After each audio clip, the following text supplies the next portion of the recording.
I would like to give a shout out to both Emily King, who I've been following for several years now, as well as most recently DatingByBlaine. So both of which are females in the space of dating advice, men's improvement, as well as relationship tips that offer fantastic advice, tips, and improvement to help men become their strongest self to attract their queen that they desire. And just their energy, passion, and excitement for every video that they make is just awesome, and I love it.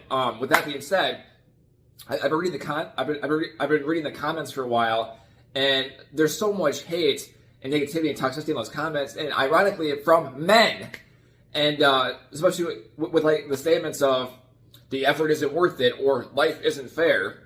And so with the effort isn't worth it, the first thing I think of with that is, so what you're saying is putting in the work for a couple of years or however long it takes to achieve a life of success, happiness, freedom, fulfillment that you desire, that's not worth it.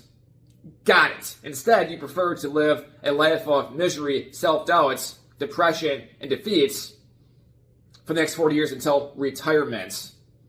Got it. So, on top of that, too, like, it's amazing to me the amount of lack of motivation in the space from men, that lack of motivation to get after it after they're not. Okay, so speaking of which, so we have no problem grinding ourselves into the ground for our 9 to 5, working for somebody else to essentially pay bills and to keep us just over broke, also known as a job, J-O-B. But yet, when it comes time to clocking back in for ourselves for a couple hours, either before or after that 9 to 5, we all of a sudden lack motivation and get lazy. Crazy how that works out. But yet, the effort isn't worth it, and yet life isn't fair. Got it.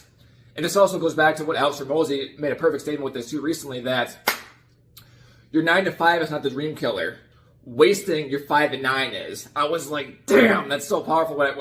For what I saw that a few months ago, I was like, oh my god, that is 100% spot on and accurate. And thank you, Alex Ramosi, for that statement, by the way. Anyway, I just want to say I appreciate the advice that both of you give in your videos, both Emily as well as Blaine.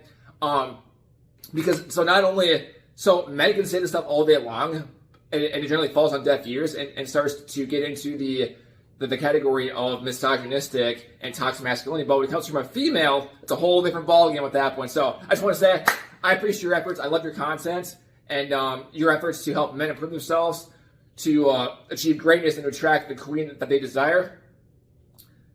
My advice to you guys: keep crushing it, and I look forward to seeing you guys continue to grow and evolve, and to just tear up in space. Until next time, JB out.